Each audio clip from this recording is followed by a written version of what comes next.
matulungin at masipag. Manolita Lagisera, pang-anim sa magkakapatid.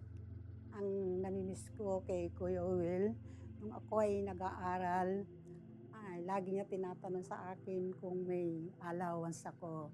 At sabi ko sa kanya, wala kuya, sige ako nang bahala sa'yo.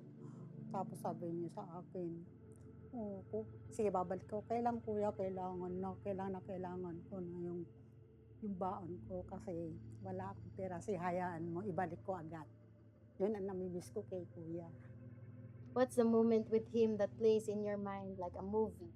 Pag pumunta sa bahay namin, lagi niya, "Lita, pagtimpla mo nga ako ng kape." Sabi sa'kin, "Pagtimpla mo ng kape." Pagkatapos pagtimpla ko siya ng kape, "May dyaryo ba kayo? May dyaryo si mo?" Sabi ko, "Oo kuya, ibigay mo sa akin at babasahin ko habang habang ako'y nagkakape. Magpapahinga muna at magpapahinga muna ako bago uuwi ako kay Ate Tess mo."